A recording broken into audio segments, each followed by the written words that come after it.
fixing bad irrevocable trust. So if you're a beneficiary of a trust, if someone's passed away and you're entitled to receive something from a trust, we have some really cool options that we can do to get better results. We can't change the beneficiaries. If you're upset that your brother that you hate still gets something, we can't change that, but we can create intended results of the trust creator. Now, some common examples of that: to create a supplemental needs trust, or also known as a special needs trust.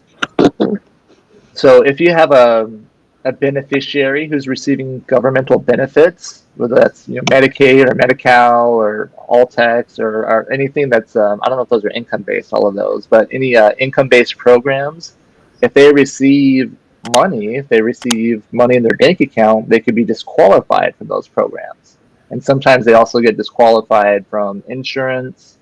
So their inheritance would have, the way the system's designed is they would use the money they inherited to pay for those expenses, and then they have to re-qualify again once they run out of money. So that can be really devastating, considering, how long does it take people to qualify for disability sometimes? I think multiple years. Years. So we've seen situations where people are going to, inherit money that would last for only a matter of months, and then it's going to take them years to reapply again. Is a concern. So that's the real concern.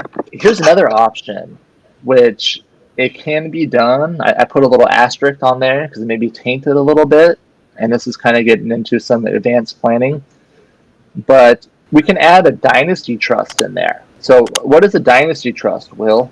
Yeah, sure. So it's a sub-trust. So a sub-trust where instead of just giving the money to the children outright, at that point, they could become the trustee of their own trust. That way the assets don't actually become theirs until they essentially give it to themselves out of that trust. So it's something that can kind of live forever that way. Yeah, so the assets don't become theirs. I like how you said it that way. So they're protected from the estate tax in the future. So when they get transferred to the next generation, they don't have to pay an estate tax on them. So it's technically called a generation skipping trust. Yeah. We talked about the Fight Club. That's how I like to bring it up. First rule of Fight Club. What's the first rule of Fight Club, Barbara? Don't talk about the Fight Club. There is none. So that's the first rule of asset protection too. First rule of asset protection is we don't talk about it. We do tax planning. We do estate planning. So, but a nice coincidence of tax planning is if they're not going to be subject to the estate tax again, they're also out of reach of creditors. It's possible that we can also amend or decant an irrevocable trust to include a dynasty trust. And I put a little star on there just to make the other attorneys happy. It may be tainted a little bit. I don't know if there's case law about this yet, but I believe it can be done. Mm-hmm. And I think the best protection you can get is if your parents actually created that dynasty trust for you. But if they passed away and you're in the process of administering, this is the next best thing you can do. Once you actually receive the money, then you can do like a Nevada onshore trust or asset protection trust in different jurisdictions. But I still think this would be better. The dynasty trust created by your parents, even if it's a little, I'll call it tainted. Maybe tainted's not the right word, but untested. So what I want to emphasize is each situation is different, and this is getting into more advanced estate planning, and requires attorneys to make recommendations with little precedent. By little precedent, I mean California's only had this law since 2019.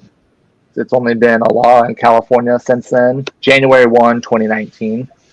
Arizona, we've had this since 2011. So I'll tell you a little lesson I learned. It was a California trust. This was in 2019, towards the beginning of 2019 too. And someone came to us and they said, hey, we got a crappy trust. It was amended like 7 different times. And one of those amendments created a special needs trust for her brother. But in the 7th or 8th amendment, it didn't. Or basically the trust was never funded the way they designed the plan. So the California lawyers actually said, see if there's a way. They asked the the people to see if they can find out a way where we can get it inside of a special needs trust. So I met this lady in Scottsdale, Arizona, who was a beneficiary of the California Trust. And I was like, yeah, actually we can. And good news, California can now do this. We've been doing it in Arizona for a while.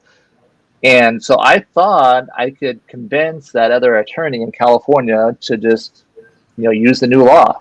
After a year, over a year trying to get him to, I was telling Lori, our paralegal, I was like, dang, it's like, I didn't realize how hard it would be to get an attorney to do something. And she had a good laugh. It's like, I could have told you that. He was uncomfortable because it's untested. Yeah. Mhm. Yeah. And this is, there's a lot of things I want to do, but interest of time I can't. I thought it was a breach of the duty of competence of being an attorney and not doing that for his clients. Mhm. And if you're going to practice law, and that might have been like a California specialist too. I don't think he was a specialist, but I was like, "Are you a member of the trust and estate section of the bar?" He's like, "No." I was like, "Well, you probably should be because they had a article on this on the cover, and it's been everywhere for months, like this issue." But yeah, he wasn't willing. So the attorney represented the CPA, who was the trustee.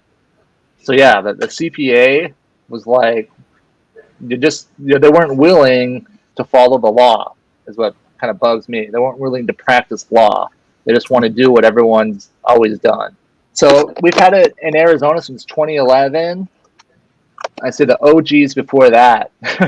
So the OGs, older attorneys in New York, a guy named Jonathan Blotmacher, who's kind of developed a lot of strategies, represented a lot of famous people. I think like Jackie Onassis, those types of estates. Very creative attorney, but they were doing this before there was even a statute. That's what created the law. But it's based on a theory that the trustee that has discretion over the principal in the trust, that by using that discretion, they can also amend the trust. That was kind of the angle in. And the reason it came about, that Arizona passed the law in 2011 and other states that started passing the law, there's a lot of bad irrevocable trust out there. Particularly, I see a lot of bad ILITs. Have you heard of an ILIT? Irrevocable life insurance trust. So we don't see many of them anymore. But when the exemption against the estate tax was a lot lower, around 600,000 or $1 million, people would do an irrevocable trust, and it would hold life insurance, and the proceeds of the life insurance would be outside of their estate. It's kind of like a dynasty trust that you create during life, and then it gets funded with life insurance when you pass away, which is estate tax free, and that creates liquidity to pay the estate tax bill over like real estate and other assets that in your estate. So a lot of people created those. There's a lot of like insurance companies that sold insurance and created a trust with it. But I saw one where the trustees resigned. No one wanted to be the trustee of it anymore. So I'm actually the trustee of an ILIT because I guess I kind of jumped on the grenade, so to speak. No one would take over it. So we ended up decanting the trust to name a beneficiary or to name a trustee. It didn't have any way to name a trustee. The old way of doing it, you'd have to go to court, petition the court, ask the judge what to do. So the more official name of decanting is the way to non-judicially amend an irrevocable trust. The courts have signed off on this and said, you know what, we know there's a lot of crappy trusts out there, so we need to have a way where attorneys can fix these problems, and we don't want to be, we can't be bothered by all of these bad trusts that'll just weigh down the courts.